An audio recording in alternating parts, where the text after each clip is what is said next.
Salam Rəşad bəy, xoş gəlmisiniz. Mövzumuz türkü tanımaq, iç və dış türklər, türklər köçəri olub, bu sual adı altında mövzumuzdur. Buyurun Rəşad bəy. Salam, hər kəsi salamlayıram. Günümüzün mövzusu iç-dış türklər, türklər köçəri olub yoxsa yox. Bildiyimiz kimi bizə əsasən iddia olunan ən böyük məsələlərdən biri budur ki, türklər köçəri olub 11-ci əsrdə, yəni 1071-ci ildə günümüz Azərbaycan türk ərazisinə gəlib və burada digər etnik qrupları türkləşdirərək özlərinə el tutub, yurt yaradıb, dövlət qurublar. Lakin Azərbaycan dərsliklərində, həmçinin Firidun Cəlilovun 9 bitik kitabında türklər eramızdan əvvəl 5-ci, 4-cü minillikdən günümüz Azərbaycan ərazisində Urmi gölü ətrafında fərqli tayfa birlikləri yaratmışdı. Bunlara biz Kutiləri, Lubiləri, Turukiləri, Suları, Kəngərləri və Naxçı tayfalarını misal göstərə bilərik. Və qeyd etməliyik ki, demək biz Şumerlərlə çağdaş olan Arratda dövlətinin olduğunu görürük. Hansı ki bunlar eramızdan əvvəl 5-ci, 4-cü minillikdən Subar bəyliyi və bunun ardınca daha sonra 4-cü, 3-cü minillikdən başlayaraq Lubi bəyliyi, onun ardınca Kutilər, daha sonra Turukilərin tayfa birliyi formasında var olduğunu və bu tayfaların da türk boylarından formalaşan siyasi, hərbi birliklər olduğu Azərbaycan dərsliklərində və Firidun Cəlilovun Urmiya nəzəriyyəsində qeyd olunur. Yaxşı, indi türklər köçəridirmi, yoxsa bu ərazilərdə, yəni günümüz Türk-Azərbaycan ərazisində əvvəldən yaşamış tayfalardırmı? Və əgər türklər 4000 ildən üzü günümüzə yaşayan bir xalqdırsa, bu neçə min illikdə necə olub ki, öz keçmişini, tarixini, dilini qoruyub və ya qoruya bilibmi, nə qədər qoruyub? Bunları müəyyən başlıqlar altında qeyd edib və bir-bir açmağa çalışacağam. Biz Urmi nəzəriyyəsinə əsasən türk tarixini oxuyası olsaq, görərik ki, Şumerlərlə çağdaş olan Arratda dövləti var, daha sonra Subar türk bəyliyi var, hansı ki o uzun minilliklər var olmuş, müəyyən zamanlarda fərqli boylar oradan ayrılıb müstəqil dövlətlərə çevrilmişdi. Və bunun arxasınca artıq qeyd etdiyim kimi Lubi, Kuti, Turuki tayfa birliklər olmuş, Subar bəyliyi, Kuman bəyliyi kimi bəyliklər olmuşdur. Və daha sonra isə buradan biz günümüz Cənubi Azərbaycan ərazisində Manna, daha sonra Midiya dövlətinin formalaşdığını, daha sonra isə Albaniya və rəsmi tarixə görə Atropatena, mənim etimoloji izahıma görə isə Asurbodun dövləti formalaşmışdı.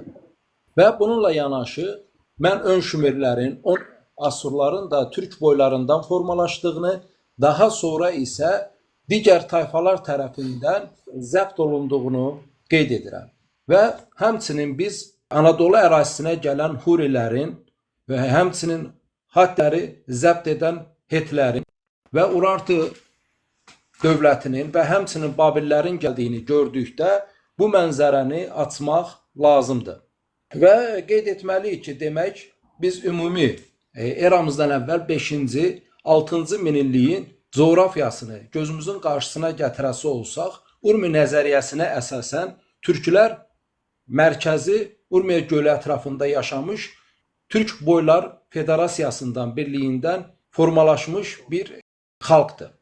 Və mən Dilin Kökəni kitabında apardığım təhlillər nəticəsində müəyyənləşdirirəm ki, türklər mərkəzi Urmiya gölü olmaqla Xəzər dənizi, Qara dəniz, daha sonra buradan sağa, sola cəhətlərlə deyəsi olsaq, şərqə, qərbə köçülər etmişdi.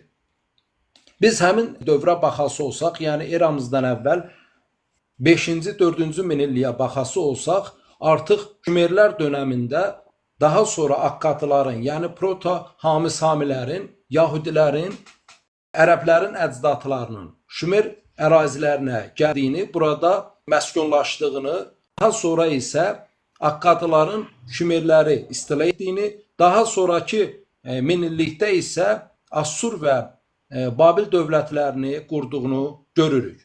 Yəni demək ki, 5-ci minillikdən 2-ci minilliyə doğru artıq cənubdan üzü yuxarıya, şimala doğru Proto-Hamisamilərin əcdadları gəlmiş, Şumer ərazisinə məskunlaşmış və daha sonra daha yuxarıya doğru gəlmişdi. Və eyni ilə qərbdə Qaradənizin şimal hissəsində formalaşan Proto-Hind-Avropa xalqının əcdadları yavaş-yavaş Anadoluya enmiş və buradan məskunlaşmışdı. Və digər bir hissə, yəni Proto-Hind-Avropa əcdadlarının bir hissəsi isə şimaldan Qaradənizin üzərindən Xəzər dənizinə tərəf gəlmiş və oradan daha sonra üzü cənuba doğru enmiş, Xəzər dənizi, Aralıq dənizi arasından üzü aşağıya doğru enərək buradan ayrılan iki qoldan bir hissəsi Hindistan ərazisinə, digər bir hissə isə Elam ərazisinə, günümüz İran körfəzi, köhnə adı ilə Kəngər Pars körfəzi ərazisinə gəlmişdi. Və onların bu əraziyə gəlib çıxması təxminən eramızdan əvvəl 8-ci əsrə təsadüf edir.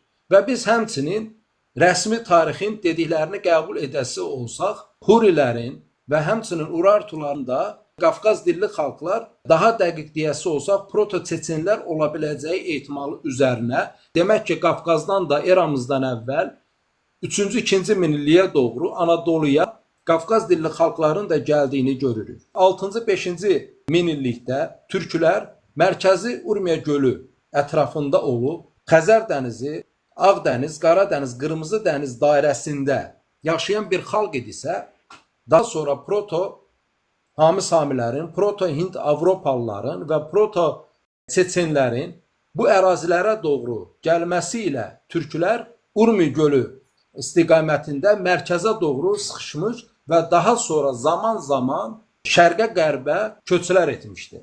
Və Firidun Cəlilov arxeoloji qazıntıların təhlilinə əsasən iki böyük köç dalğasının türklərin şərqə doğru köç etdiyini qeyd edir.